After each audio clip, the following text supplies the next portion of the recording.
ওয়া জাআলা বাইনাকুম মাওয়াদ্দাতান ওয়া রাহমা, আল্লাহ পাক রব্বুল আলামিন দুজনের মধ্যে প্রেম, প্রীতি এবং মুহাব্বত, হৃদ্যতা সৃষ্টি করে দিয়েছেন। এটা হলো জান্নাতি ভালোবাসা। সুবহানাল্লাহ।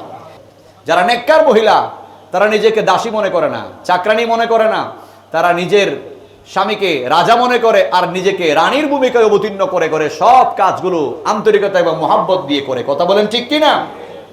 এবং ভালো বংশের ভালো মহিলা স্বামীকে শ্রদ্ধা করে, বিশ্বাস করে, ভালোবাসে।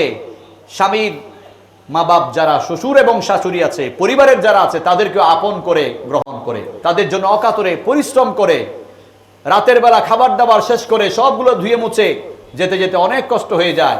এরপর বাচ্চা কাচ্চার জন্য কাপড় চোপড় ধোয়া, ঘর পরিষ্কার করা, রান্না বান্না করা, অনেক কাজ সবগুলো হাসি মুখে করে একমাত্র আল্লাহ এবং রসুলের সন্তুষ্টির জন্য। এই মুহাব্বত, এই হৃদ্যতায় ভালোবাসা সৃষ্টি করেছেন কে?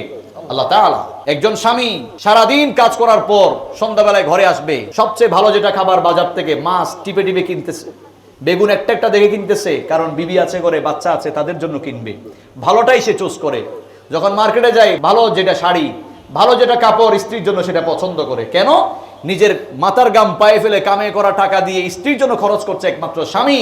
স্ত্রীর প্রতি মুহাব্বত, এই ভালোবাসা সৃষ্টি করে দিয়েছেন কে? আল্লাহ পাক রব্বুল আলামিন। ওয়া জাআলা বাইনাকুম মাওয়াদ্দাতান ওয়া রাহমা, আল্লাহ পাক রব্বুল আলামিন দুজনের মধ্যে প্রেম, প্রীতি এবং মুহাব্বত, হৃদ্যতা সৃষ্টি করে দিয়েছেন। এটা হলো জান্নাতি ভালোবাসা। সুবহানাল্লাহ। যে ঘরের মধ্যে স্বামী স্ত্রীর একে অপরের প্রতি শ্রদ্ধা আছে, মুহাব্বত আছে, ভালোবাসা আছে, ওই ঘরের মধ্যে দামি সোফা, খাট, পালং না থাকলে ওই ঘরটা যেন জান্নাতের টুকরা।